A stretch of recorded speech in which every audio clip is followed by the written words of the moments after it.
Okay, everyone, we're going to get started with our final panel to conclude our Minority Innovation Weekend in 2018. Um, so Yeah, I know. I'm like, this will be our Women in Startup panel. Um, we have four panelists, one of which you just heard, our keynote speaker, Dashuna Spencer, Ellington West, Carla Hawkins, and Siobhan Sherry. And our moderator will be, I'm sorry, I forgot. Sherry Wendleton. So I'll just hand it to Sherry to get us started. Okay. Thank you. Hi, everyone. Tonight we're going to talk about everyone on the panel. And again, firstly, we're going to get into with each member on the panel. Can you please address how did you get started in this startup ecosystem? What was your role initially? And we'll start with you, ma'am. Okay. Hi, my name is Carla Hawkins. Excuse me. I guess I got started in the entrepreneurial ecosystem, I would say about 10 years ago. I kind of started more so on an intellectual property path.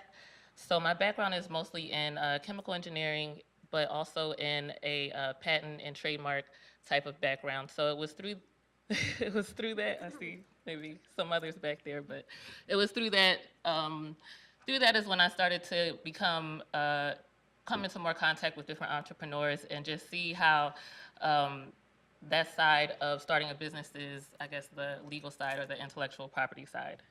Cool. Hey everyone, I'm Ellington West. I am the CEO and a co-founder of Sonobi Labs. We're a medical device and software company, and I've been at this for about a year. I started in healthcare, my career prior to this in corporate. I was a director for a national healthcare company. And my father is actually responsible for the technology that we are utilizing for our first product that we're launching in 2019. And so what I realized was that I was giving so much time, effort, and money to a company that I had no equity in, that I wasn't going to see any return other than a paycheck, and I needed more. So what we did was we wanted to prevent this technology from being licensed from another company that would make it inaccessible to the people that needed it the most. So we bootstrapped and we licensed the technology from Hopkins, and that really was the catalyst for me getting into this space. you guys just heard from me, but so my journey started. I mentioned Empower Magazine. I was working full time and working on Power at night, but I became a full time entrepreneur when I was working for the company. The only company I actually worked for full time. Started working when I was 24 years old. I became a consultant for them, a full time consultant. So I would encourage you to think about doing that. I was so burnt out working full time for them and working in my company. And the company actually had some financial issues, and so I actually ended up writing them writing them like a proposal saying I can save you money. I had an assistant. I had an assistant at 24, which is really weird. You know, she was 23, and I was like, oh my god. But I ended up writing out this proposal like I can save this company this amount of money if you make me a full-time consultant, bring the magazine quarterly or make it online. And I put together these different, they would say like $60,000. They were a small nonprofit. And they went for it. And that was the last time I actually ever worked for anyone ever again. And I was consulting for them until I had my job moment and they let me go. But that was kind of how I got into entrepreneurship, especially full-time.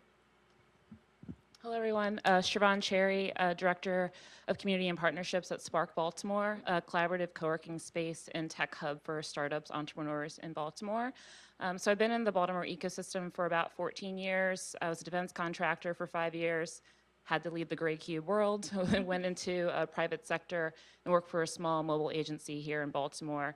Was able to be a part of that team, grew the team from 5 to 50 in about 4.5 years.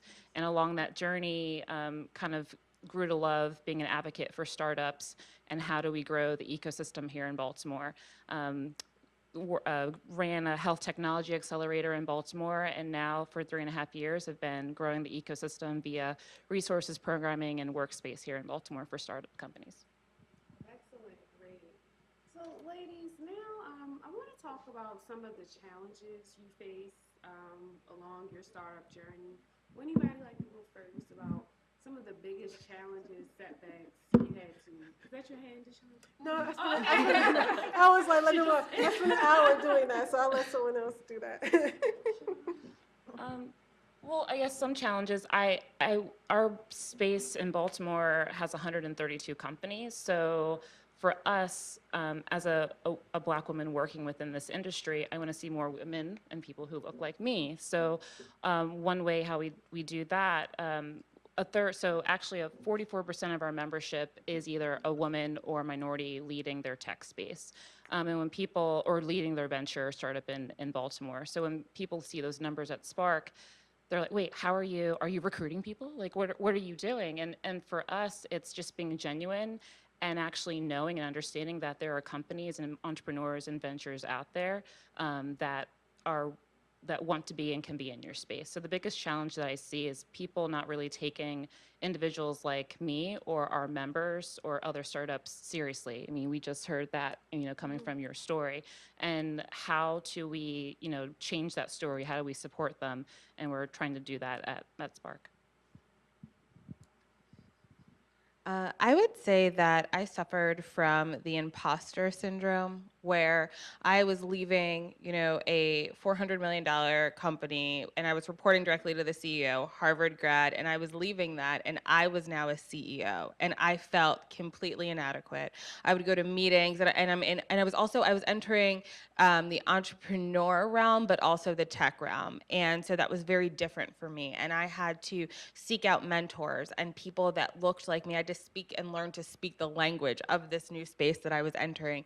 And it was absolutely, for the first 3-6 months, still a challenge, but you learn and you work through it, and you find a band and a community and a tribe that really pushes you and propels you and builds the confidence. I think that I was my own worst enemy, and now that I'm here, you can't stop me, but I had to get here and I had to get in that mindset. So definitely finding people that look like you, that believe in you, and really forming that circle is what I needed. And once I got that, I felt like I'm still finding my legs, but days like today help that, right? Yeah, I don't know if I could say much more than what you've already said, but I guess being a Black woman in tech is already, something that you don't see too often. Seeing a minority or a woman in the technical fields, and then seeing both is like, wow, 2 of them. Right? So there's always that feeling that, just doing what you have to do and being prepared and being there, regardless of who else is around you or what else you see. Like the other young lady said, I guess seeking mentors, seeking other people that look like you or that are doing the same things that you're doing or have the same amount of desire and push, and finding your tribe or your team, pretty much your cheerleaders, people who are going through similar things that you're going through or who can understand being in a room and having to talk to a group of people or convey an idea that might be kind of hard to convey. So pretty much the same thing everyone else said. Great. So, again, as you were stating, in regards to any incubators or accelerators or just any type of donation from friends or family, can you all speak to the ways that you were able to actually get your startups off the ground? If anyone was in an accelerator, incubator. So I would say that one of the most important experiences that I had in the last year was, and we were actually talking about it earlier, the ETC Accelerate Baltimore cohort. So just a place that I was able, it was I want to say 3-month program, and we met weekly, and we were just exposed to resources, and there was a pitch competition at the end, and it was the first time that I had pitched. So it was just, forcing me to do things that I know I needed to do, but I finally had that fire, under me to say, this is your deadline, this is your accountability, this is when you need to get it done, but more importantly, this is how you get it done. So being a member of that cohort was very important to me, and it actually also allowed me to be exposed to people and media outlets that I otherwise wouldn't have been that really did help our company. And it was initially $25K, and then we all competed for $100K. I unfortunately did not win. I was beat out by a podcast, but that's okay. I'm not bitter. I'm working through it.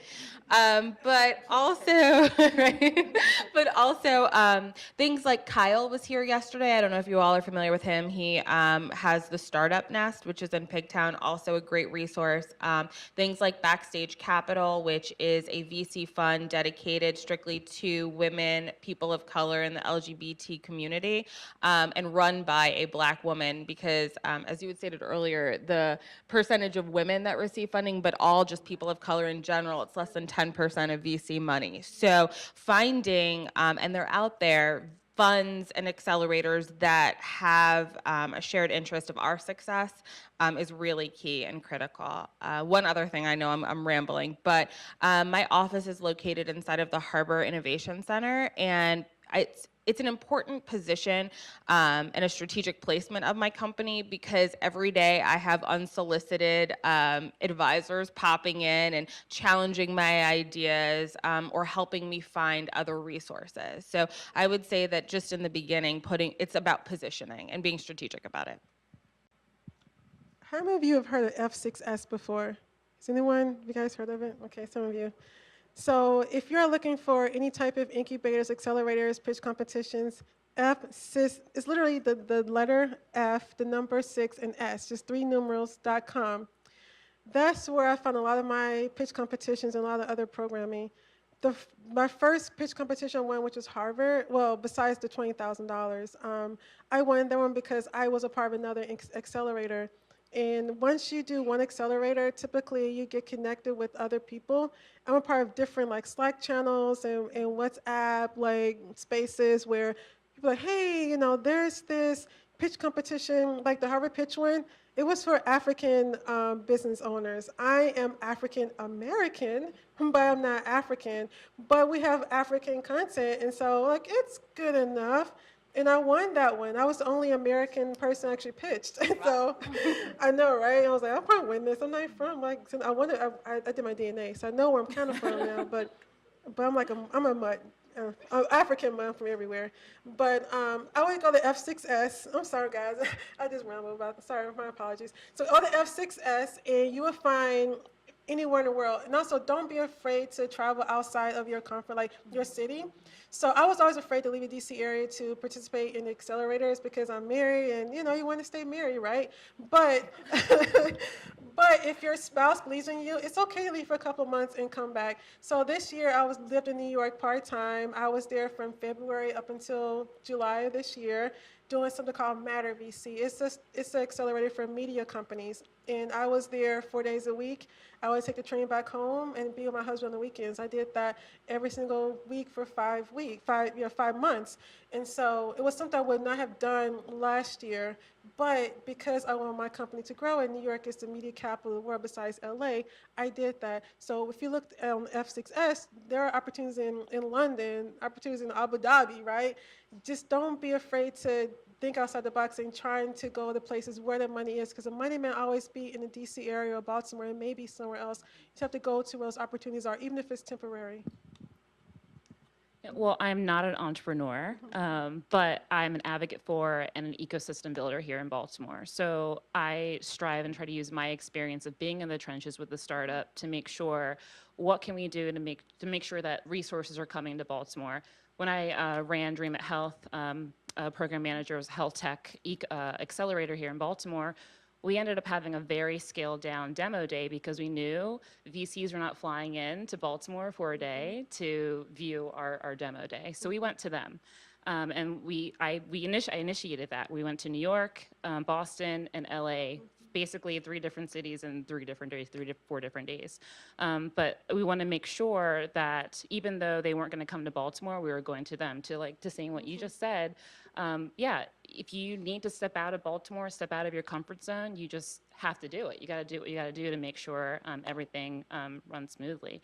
And for me, even though I'm not in anymore in the trenches, but being able to use that experience of getting individuals and companies connected, and making sure that we're bringing in the resources for them. Black Girl Ventures, probably familiar with Shelley Bell with Black Girl Ventures.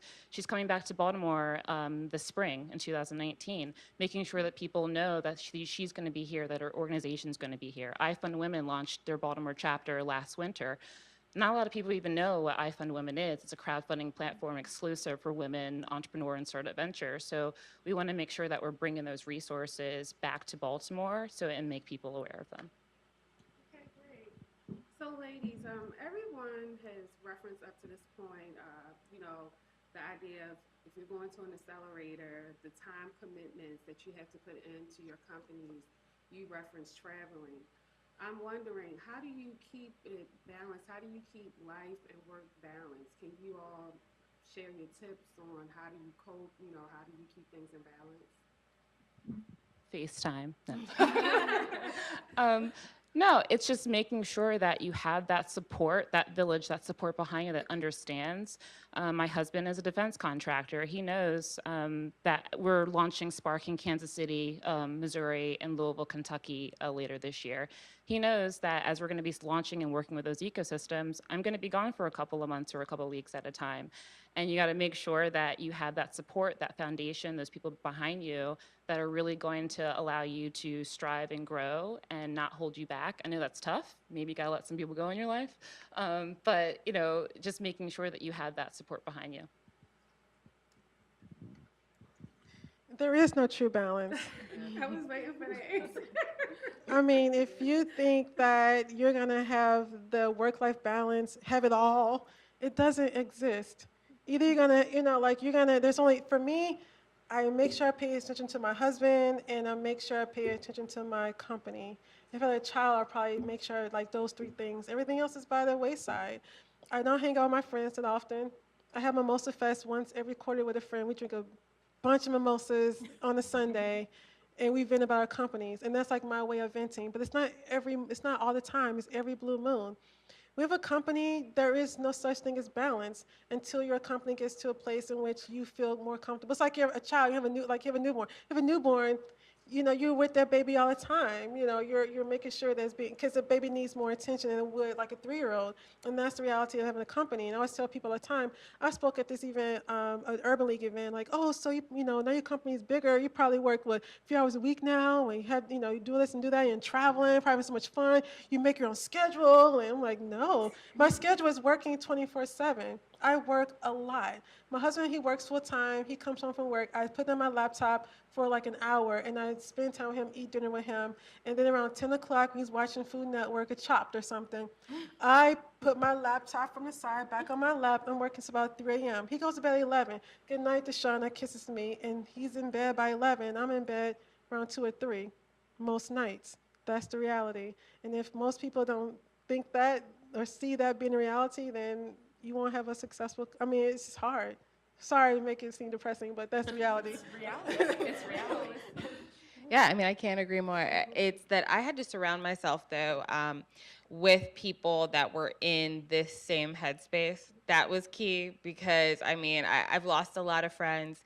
And there's this, it's a Rick Ross lyric, and he says, "You wasn't with me shooting in the gym." So that's really how I feel, where I'm like, either you're with me or you're not, and if you're not, we can't do this anymore. So that was a really big wake-up call for me, where I was like, I have to surround myself with people that are doing this also, because we don't sleep and we don't go on vacation currently, but we will one day. And so it's just really that reality. And it's a beautiful, creative space to be in. And I feel fortunate to be in this space, but I had to surround myself with the same type of people so that we could appreciate the darkness together. Okay, yeah. I would say there is no balance as well. But I kind of like that fact that there is no balance, that you can kind of make your schedule and make your day or your month or your quarter whatever you want it to be. So it's chaotic, but for some people it works. For some people it doesn't work. I feel as though the only thing I really try to focus on now is making sure that I'm okay as far as health-wise, physical health, mental health. I tend to work out on a regular basis. That helps me like focus, things like that. Um, I wouldn't say we don't have vacations, but oftentimes on vacations you're working, Yeah. or I choose to work. Yeah. So sometimes my environment helps me um, do certain things. So that's how I kind of put it together for myself or balance it in my own way. I want to add something just really quickly. You mentioned about like working out. So I do work a lot of long hours, but at 10 o'clock a.m., my phone goes off to meditate. And I try to have anything scheduled at that time because typically 10 a.m. is when you start to feel that pressure, the emails and things are starting to happen. And I just take the time, 10 minutes, meditate. I know it's like, new agey stuff, but it really does help me out a lot. I don't really feel bad. I don't really go to church, but I pray and meditate really, and about what I want to see, the intention I want to see in my life, because it can get so hard. So whatever that is, whether it's walking for 10 minutes, you have to find something that you can take a break from your company, even if it's just for a couple minutes. It could be, watching a video on YouTube that's really funny. It's like just a couple minutes long, but you have to find that one thing that allows you to reprogram your mind, because sometimes it can get really, really tough. So for me, it's meditation and going for long walks. Not on the beach, not yet. Once I move to California, long walks in my neighborhood. But right now, it's meditation. So. My meditation time is 8:30. It's on the Okay. calendar because it's not on the calendar. It doesn't exist. Yeah. So like right there with you with it. So, ladies, and again, I'm happy that you brought up meditation and the whole concept of visualization. So, with that being said, where do each of you see yourself career-wise, your company-wise, in 5 to 10 years? What's the insight? Well, what's the ongoing vision? I can speak to that because I envision it every day. My 5-year exit strategy is a $300 million deal with Jensen exit. So that's what I'm working for every day. Yeah. And then I see an ability to then really build and invest in other companies and be that VC that really elevates all of our companies. Awesome. Yeah. So investors won't like for me to say this, but in 5 years, I want to be the owner of my company, mainly because I own a black media company, and how many black people own media companies? And so people are like, your dream, you want Netflix to buy you, right? No, I don't want Netflix to buy us. I want to be the black, not literally black Netflix, but I want to be the black media company. I want to be that owner. We don't own our media, and I think it's super important that we own our media. If I had a company like yours, it would totally be the exit. But someone like a media company where we don't control our narrative, I think is very important. I get emails from customers, don't become BET, don't become Bob Johnson. How'd you get those emails? Don't you sell out like Bob Johnson did? Yeah, I get at least once a month. Don't you sell like Bob Johnson? So the pressure's on, oh my God. So I take it very seriously because I want people to see that you can be a black woman and you can start something from scratch and you can keep it. And you can pass it down. You can have black people who control the strings and who are the leaders of that company. I want to show that. Investors don't want to hear that. That's why I don't have any, I guess, right? So that's where we see ourselves in 5 years and being global. I want to, for us, it's about bringing together the black community globally. The things we're going through here in America, they're going through in Brazil. They're going through other parts of the world. People look just like us. And I want to show those stories, and so we can come together and figure out how can we collectively as a community combat some of the issues we're seeing every single day. So that's where I see myself in 5 years. So 5 to 10 years, not a company for me, but an ecosystem. I want Baltimore to be on the map, respected, to be a true tech hub. You see the articles, we're on lists, we're on number 3 for women working in the tech industry based on gender pay gaps and whatnot.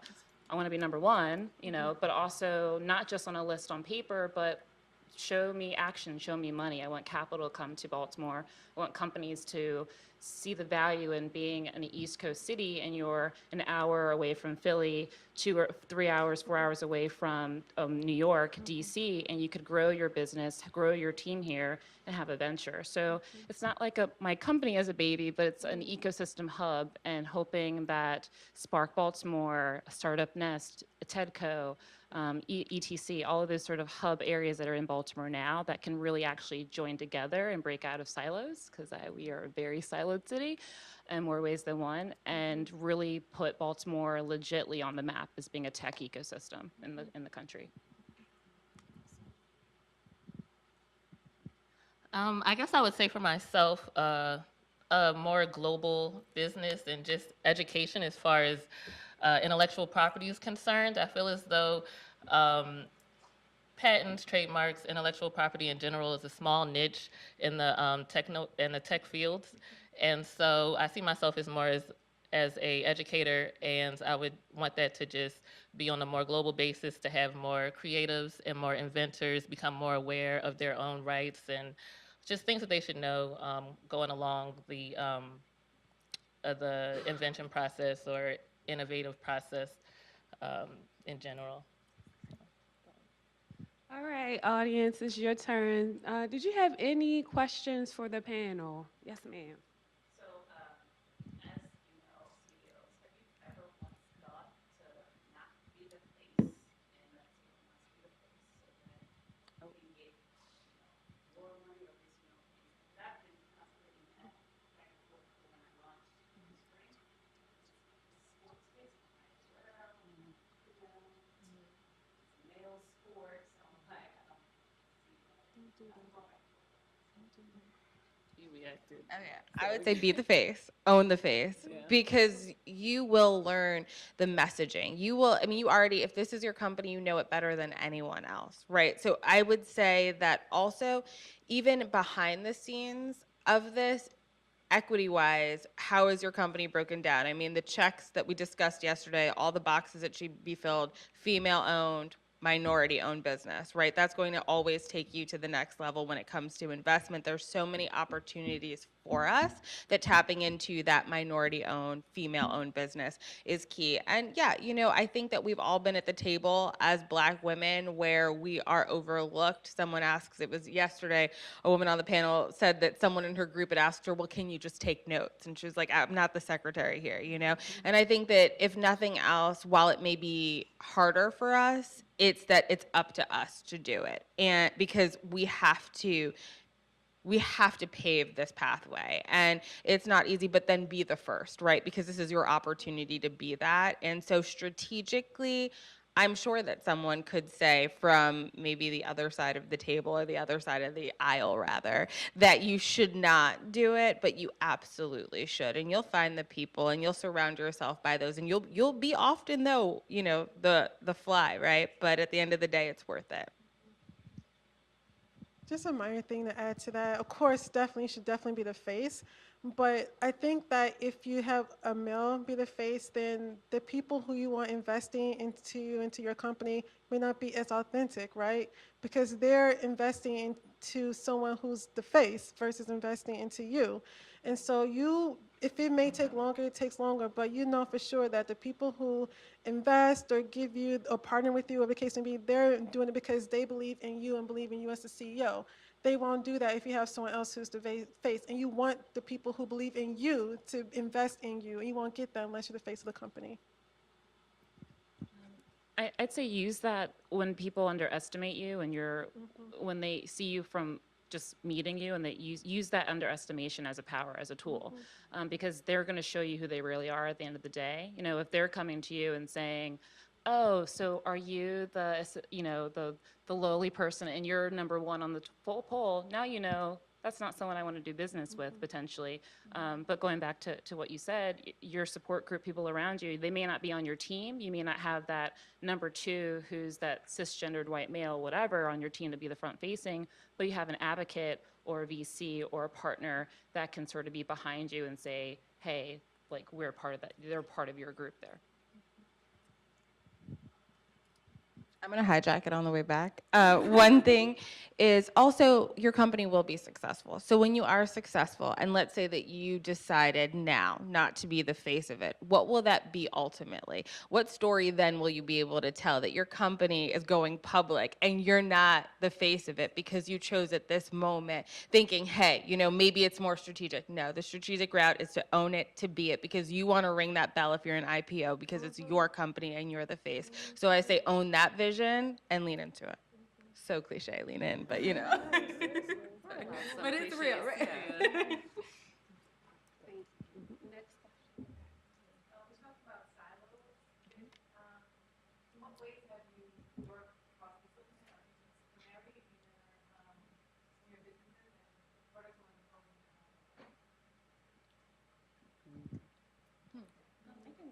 So, so our parent company for our company, for Spark, is a corporate real estate company, large organization, privately owned, primarily white company. So when people sort of come to us and say, "Oh, well, who's really the face of Spark, or who's really sort of you're running Spark?" I say, "Well, I'm running Spark because we're an LLC, we're running it." But when I first joined the organization, for me, I had to educate that corporate side because they were being genuine in their want to help the startup ecosystem in Baltimore. How do we foster the entrepreneurial spirit? How do we support them through resources, space, whatnot? They just didn't know how to do it and how to go about it. So for me, I was coming in and basically using my years of experience of working within that ecosystem to educate them, and walking into a room of, a couple millionaires in the room and basically telling them exactly what a hackathon is and exactly what a meetup is and what capital and what problems that small companies are doing in Baltimore. When you showing that to them and showing like, hey, you actually know what you're talking about, and I'm not some token or some person who, oh yeah, I work in the startup community. No, like I'm in the trenches, we're doing it every day. For them, it was an education. So kind of crossing, and it's back and forth all the time. People tend to look at Spark and say, well, you're not really in the trenches because your parent company is, development and whatnot.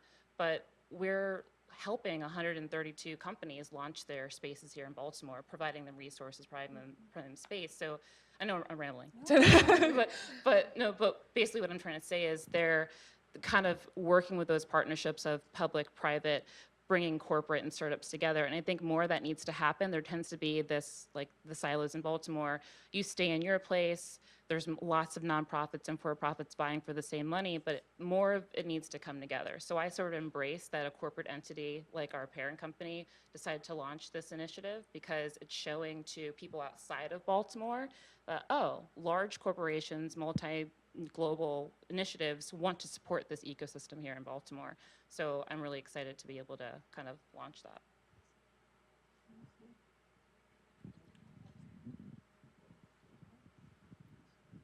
Hi.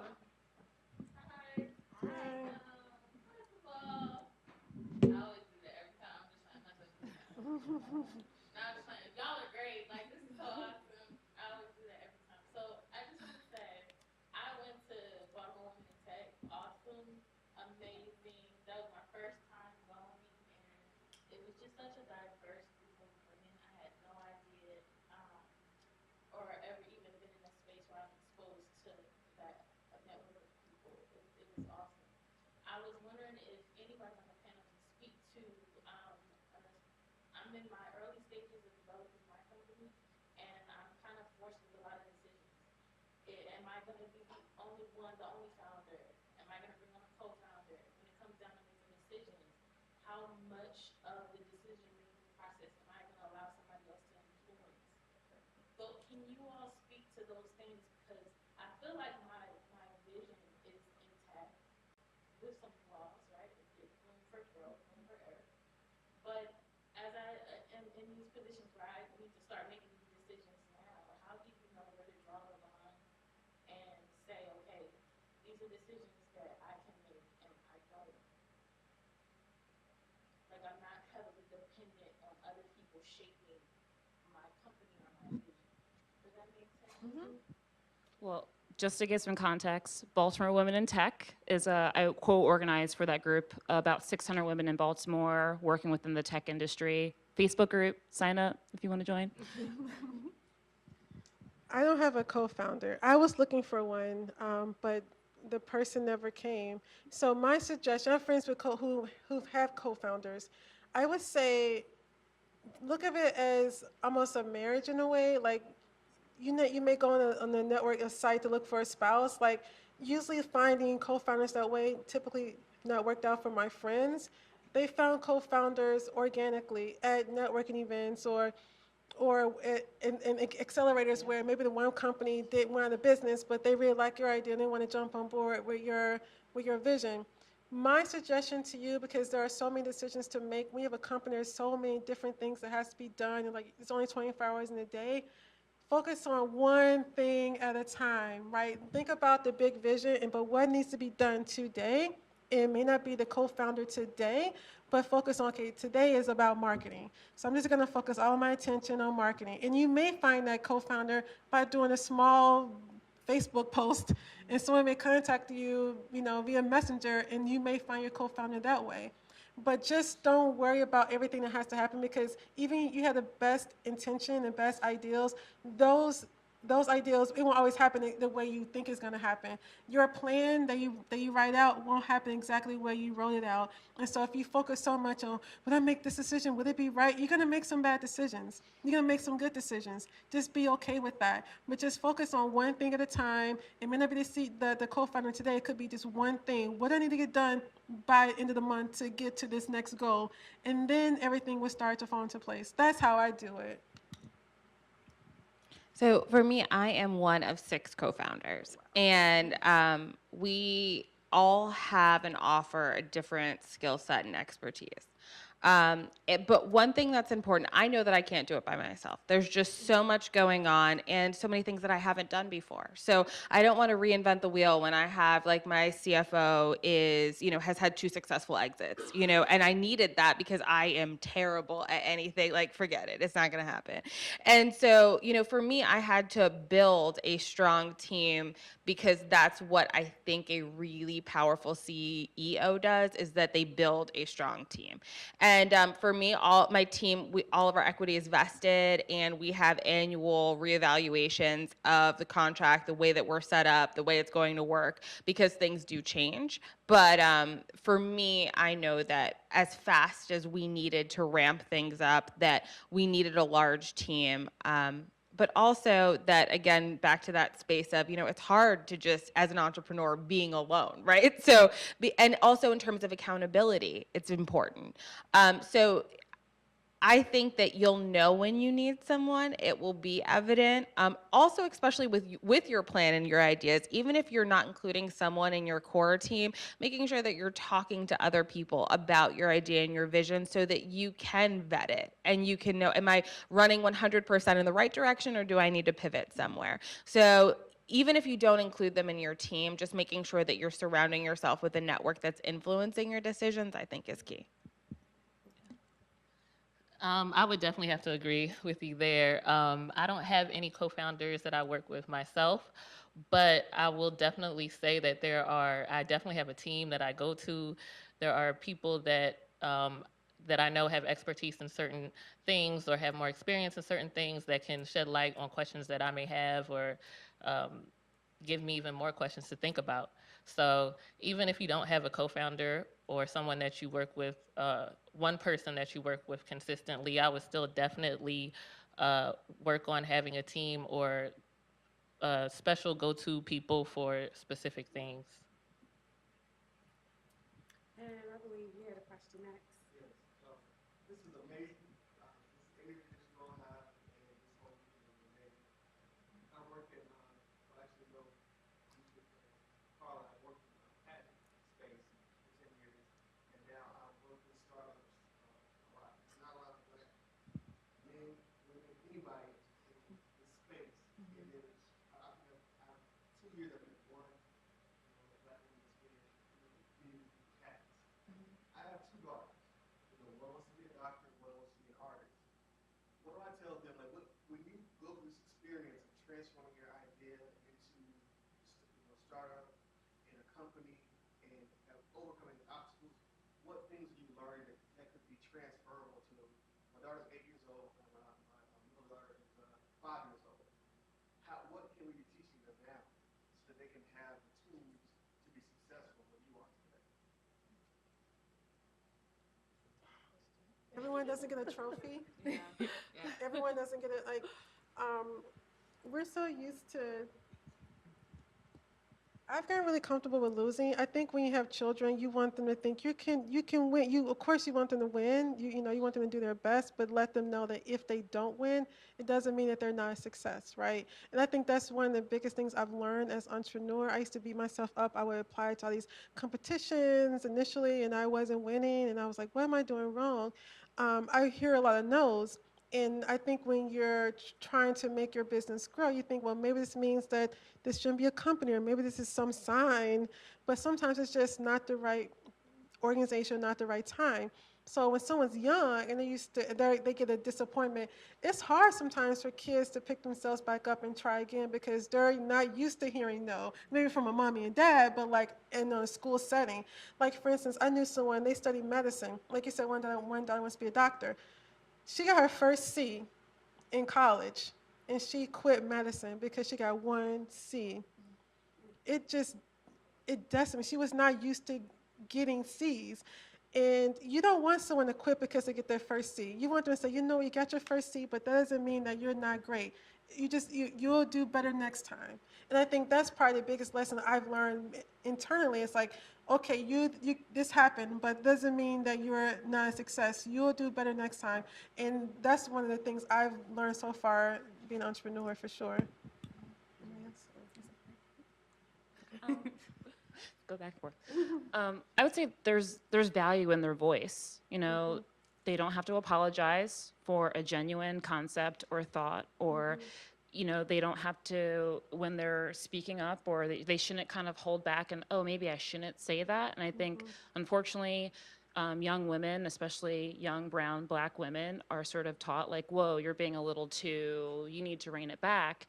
And that's not the case. When you're running your own business, when you want to be successful for them and their schooling going forth, or meeting, you know, maybe partners on a lab project or whatnot going forward, or hopefully launching their own show one day in a gallery space, that their voice has value in it. There's no hierarchy to what someone else says. Like if there's something that they want to express and show and tell, they need to learn that very young, because unfortunately that's the gateway, and that's just the linear cycle of the funding issue and not being taken seriously. So learning that at a very young age, that there's value in your voice and you don't have to apologize. Like I have to catch myself because I tend to, oh, I'm sorry. And then I'm like, wait a minute, I'm not sorry, you know, and we need to teach more of that to our young women.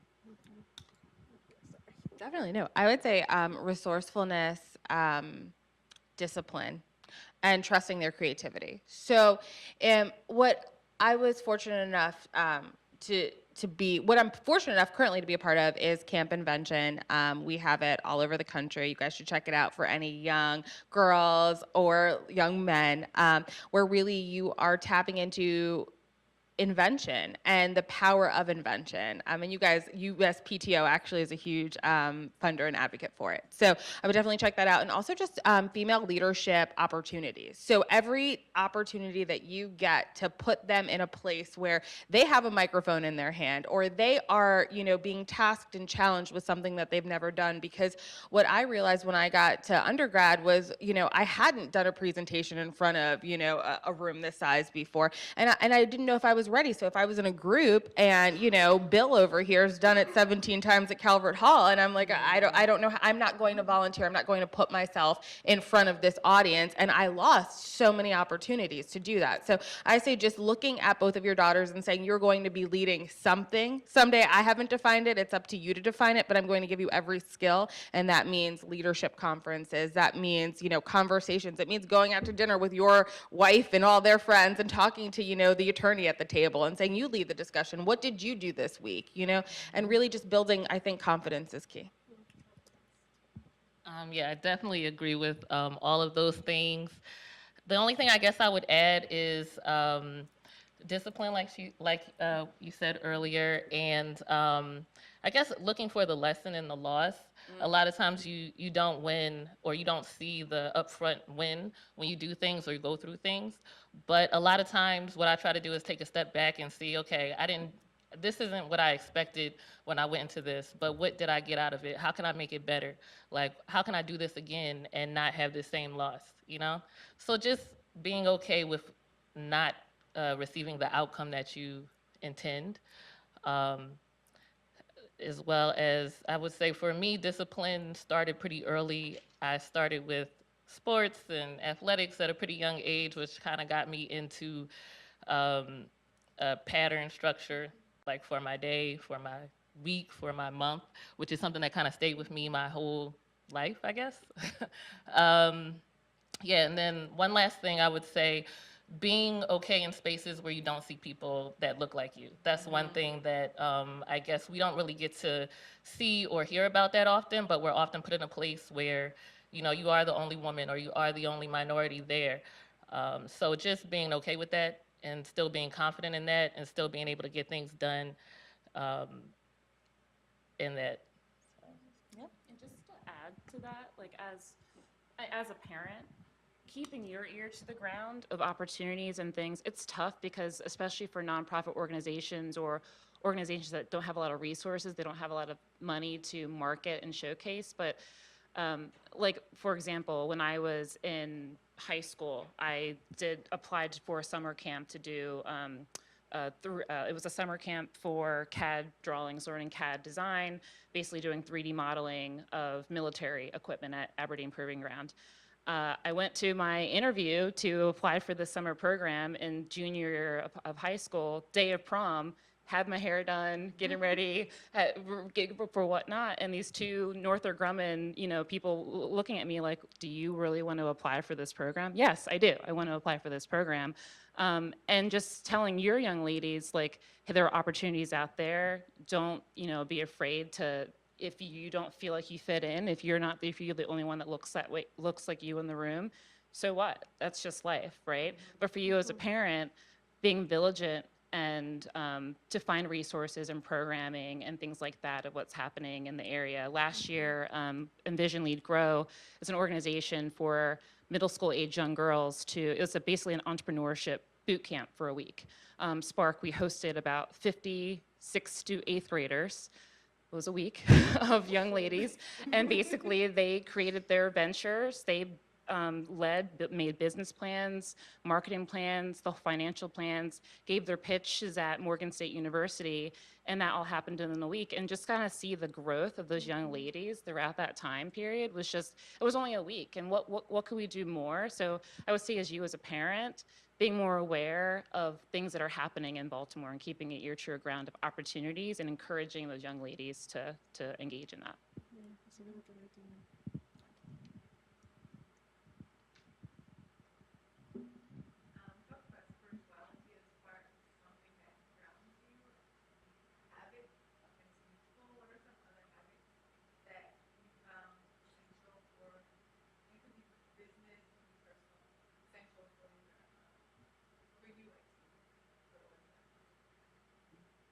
I can say reading absolutely is my form of meditation. I would say I'm always looking for inspiration. And so for me, it's kind of wild, but this book, The Law of Attraction, is kind of my go-to. I mean, like, I live by it. Everything that has happened in my life, I swear, it is like the same, like within the quarter that I'm reading it, I'm like, yes, I did that. So for me, that's a huge thing. And then just time with my family, and really that's it. That's what motivates me. I try and go to yoga, but it's been a minute, so. I do affirmations every morning when I wake up. It's easier to have the affirmations on my phone because I'm addicted to my phone. So it's easier to go there first versus like Instagram or Twitter and read something stupid like Trump said. So I would rather just focus on affirmations. So usually when I wake up in the morning, I'll go right to my phone. I have affirmations saved in my photos, and I read them every single morning, and it really helps me out. I also listen to something called I Am. It's like I'm not sure if you've heard of I Am. So you can find it on YouTube. I'm a new agey person, so don't mind me. But it's like I am like your daughters can. I am healthy. I'm wealthy. I'm wise. I'm beautiful. I am, because especially as a woman, like sometimes you don't hear those things. You hear so many rejections all the time. You forget who you are, right? And so I listen to it. It's an hour long. You can find anything on YouTube and download it. So I actually download that on my phone too. I Am affirmations, and sometimes in the morning or sometimes before I go to bed at night, I listen to I Am. I have a hard time falling asleep, but I can fall asleep to I Am. And sometimes I repeat it in my head, I will be successful. I'm on the right track. Just saying those things over and over again after you've had a really hard day and someone's told you no, listen to I Am and it's like, okay, yeah, I can keep this up. I can keep it going. So for me, it's affirmations, I am. And one last thing, if I am a workaholic, have date night with my husband on Friday nights. So I work every single night except for Friday night. My husband comes home from work. I put down my computer and I turn it again to Saturday. We have dinner, we have wine, we talk, we laugh, we talk about our visions and how his day has been. It's all about him and I. And that really helps me kind of reprogram myself for whatever I face for the coming week. So those are the 3 things that I do. One thing that I've been really focusing on for 2018 was making time for my own self-care. I used to think like I don't have the time or the money to get a massage or do whatever or do yoga. I'm behind on that too. But I make sure that at least once a month I'm doing something that is going to help my mental health. And that's when I started my meditations in the morning, getting up an hour. For me, getting up an extra hour before, it's helpful for me to do that. But also the big thing was you can afford it. And a lot of people think, oh my gosh, why would I pay for a massage or that much? Well, actually, it's extremely therapeutic. And for that time, especially if you've been traveling or you're coming off of a pitch competition or leaving an accelerator program or dealing with 385 individuals that are starting their ventures and their stresses are your stresses, you need to just sort of, and for this past year, I didn't used to do that. I didn't think I deserved it because you need to go, go, go. Society tells you that you need to be everything and whatnot. So really educating myself and saying, this is the year to kind of start this and do it. And it's been it's changed my perspective on a lot of things in a positive manner.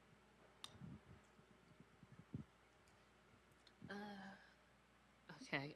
One thing that I have done more of this year was travel a bit more. So before I didn't think I had the time or the money to do it, like ever, but I just kind of focused on trying to change my environment more often than I used to. So that's something that I know that I enjoy and I kind of need to do and kind of change my perspective on things. Other things I do is I run and I swim a lot of early mornings, and I kind of use that time to kind of plan my day mentally and go through like what I expect for my day. And that's about it. All right, can we give these ladies a round of applause? This has been an amazing experience. Thank you so much. Thank you.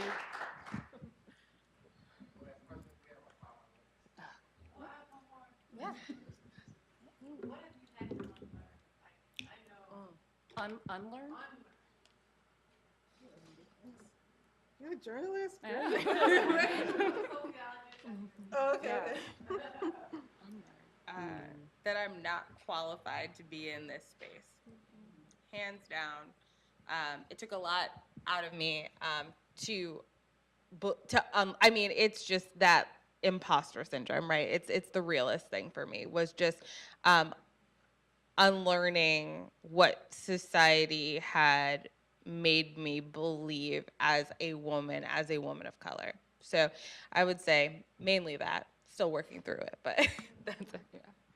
It's the same for me. I used to have really low self-esteem growing up, and most people are really shocked when I say that. Like, I grew up in a household where it's very religious, and the women were in one space and the men were kind of higher up, and I didn't think I had a voice. I was kind of rebellious too. I tried to, counteract that. But I went up to college on a mission to figure out who I was, and I've been on a mission ever since to always be authentic and don't be afraid to tell my voice, because I think I have something important to say. I never thought I did. I was always so afraid to talk in school because I thought if I said something it'd be stupid or no one understand what I'm saying or whatever. I have a kind of like, when I talk sometimes, like I stumble over my words, like I'm gonna mess up, and so that's something I had to unlearn, that I'm good enough. I actually got a fortune cookie recently that said, my voice is valuable. And I keep that. Every once in a while, I feel like, oh my God, I probably said something stupid during the keynote. I'm trying to dig through my bag, and like, your voice is valuable. That's right. Okay, I'm okay. And I keep those things to remind myself that my voice is valuable, because as women, or even as a black person in general, people think our voices don't value, or they think that we're not intelligent enough sometimes to have a valuable voice. And I'm always challenging my mind, my brain, for me to think that no one's even have to say, like, people don't hear you bitch about how hard it was for your company. That was your keynote. Like, I'm going back in my head, like, was that good? Like, I'm trying to fight those demons in my head to tell me that what I said wasn't valuable to people. So I asked them, was it good? Because I'm fighting that in my head to think, was it good enough? Was my speech good enough for people? So that is something I'm having to unlearn every single day. It's like, I have a valuable voice, and people want to hear what I have to say, and we'll get something out of it.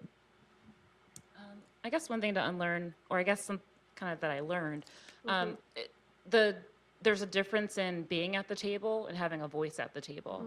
Mm-hmm. So early in my career, I won't name names, but had an experience where I was so excited because whenever there was a new company coming in, they would bring me in for the pitch, and then I started realizing, oh, it's a female-led company, or there's the CTO or CEO is a person of color. So, and I'm the only person of color and female on the team. Tokenism. They're bringing me in to show, oh, hey, we're the cool startup, and we can. And it took me some time to realize what was going on. I'm not the organization I'm with now, but just kind of learning that and just seeing, like, it took me a while to realize, because I thought I'm part of the team, and then when I'm starting to give the ideas and whatnot, and they're all rejected or they're being repeated by someone else who is melanin challenged, then it started. You can use that. That one's free. But it took me some time to realize that, okay, yeah, I'm at this table, but I don't have a voice at it. I'm just here as a unicorn, basically. So that's something that I've learned and I embrace now. And that's what I was saying to you, like, your voice. There's value in your voice. Like, if you have something to express, saying it. I just wanted to say real quick, the one thing I think that I definitely unlearned pretty quick was that there's a specific way to do something, or you have to do something a certain way. I feel like you have to figure out what works for you best.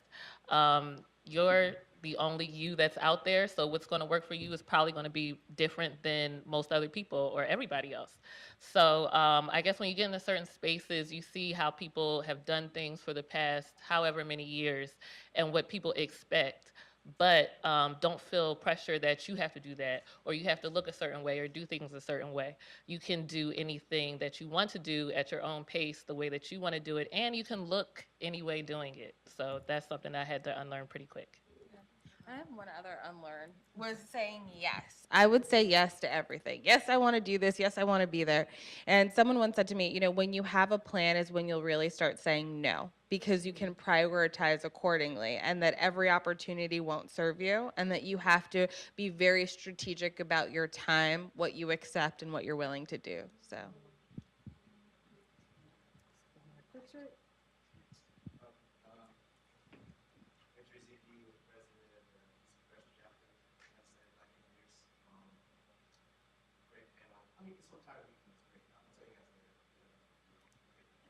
But I wanted to ask you all about how can we as Black people support you all as you grow your businesses? Obviously, you describe experiences where you have been very dismissive of your Black experiences. And you're wrong.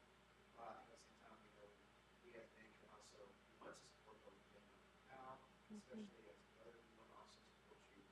And maybe you haven't seen that experiences yet. So, can you talk about like how men, especially Black men, in leadership positions, can support your businesses? Well, I was just going to say panels like this, spaces like this, where you have a chance to talk to people and I guess influence people that, you may not see or you may not think about all the time. That's the first thing that comes to mind for me. Just creating a space for women to be able to say, like, these are some things that we go through, or just for being there for maybe some younger girls or women that are thinking about doing the same thing. A lot of times, you know, if you don't see us in these spaces, then they don't see us in these spaces as well. So I would say creating more spaces like this. I would say first it starts with fathers, Black fathers. My father is my champion, my role model, and the person that from day one would knock down any hurdle, any barrier, and gave me the confidence that I needed to just step out and do and believe in myself. And then the role that he took on in academia as a Black leader, being like, the minority chair at Hopkins, and saying we have to get as many of us in as possible, and fighting for that and the respect that I saw. And then when I moved into a corporate space, seeing and recognizing each other. I mean, it sounds silly, but there have been so many times where I've sat at a table and I'm like, seriously? Like, and so it's really just the recognition, the lifting up, and looking at yourself and the resources that you have and deciding how you want to allocate that to best serve our community. I would just say listen. So a lot of times as a founder, you're around a bunch of men typically.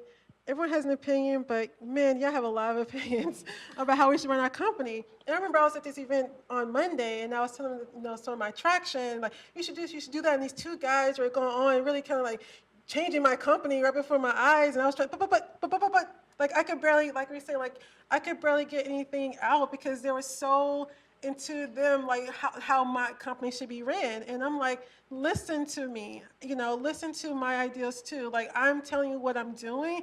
And if you're not willing to help me with the ideas I'm telling you that I have versus saying, you should change this and change that, that's probably like the most annoying thing that's been, right? And then I want to say just as a community, like my husband, he's a Black man. He works he works for a company. He's an architect. I think like 1% of Black people are architects. Like it's a very, very small percent. So much so people think, so your husband's an architect, and I think my husband's white. I'm like, no, he actually found a Black architect. Actually, I one of you. Who knew? Oh yes. Okay. Yeah. Awesome. Thank you. This is worth it. and talking to you as well. But. When we first got married, there was this back and forth on who has it worse, the Black woman, the Black man.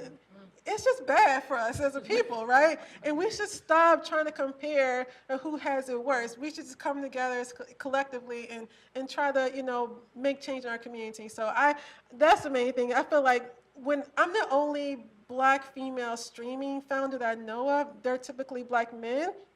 I've had so many Black men reach out to me via LinkedIn or call me out the blue. I don't know how they find my number, ask me questions about my company. How are you able to do this? How could you do that? How did you get so much traction? How can you get so much content? I'm trying to figure out, like, how could you do it? Like, they're trying to get my information so they can do it, and maybe they have more money, more resources, whatever. And it's really frustrating for me because they're not interested and really learn about my company. They just want to compete against me. And they're actually bold enough and actually think that I'm going to, right here you go, let's take a seat. Let me tell you how my game plan and how I was able to build this from nothing so you can take it from me. No, you're not. And these are Black men who've done that. And it actually hurts my feelings when I have things like that happen. But despite that, I push forward. So listening is so important because I've had to tell them, like, I'm sorry, I'm not giving you my information. I'm not telling you how I made this work. You're going to have to figure it out yourself. And I hate being that person and, like, you have to figure it out yourself. But if it's someone who's building the exact same thing, I'm not going to give you the blueprint. So listen to us. Let us have some conversation, too, when you're talking amongst yourselves about allow us to be a part of the conversation. I think that's probably the biggest challenge I've had so far, collaborating with Black men. I love y'all. I love my brothers, so I want to work with y'all. I think this was said, but I would say just be our advocates, right? Like when you're out networking or meeting with colleagues or whatnot, and they have a need, and you know that we're working on a project, and you may think, maybe I'll go to that other person's because maybe they're not ready yet. Send us the intro, get us connected, bring us up in conversation so people know in your circles that, hey, there are women working in this space that have solutions for your problems and your challenges. So that's probably the biggest one. Talk us up, be our advocates. And the other one is if you have a I think Ellington mentioned this, but if you have the opportunity to create a space that allows more of this to happen, thanks, Derek, I don't know where you're at, but, you know, creating spaces or events or connecting with organizations like Black Girl Ventures or Baltimore Women in Tech or the Be Org that focuses right here in Baltimore, a nonprofit that's working with middle school and high school age students to learn entrepreneurship skills, you know, connecting with them, have coffee. What can I do to help? Do you need a space for a hackathon? Do you need a check for $200? What is it? So very small things can and help and go a long way. Asking questions is always great.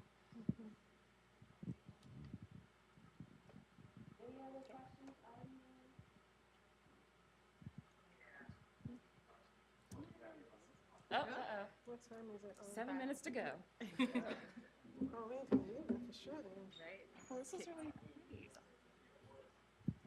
So I tagged you guys on social media, but I only had your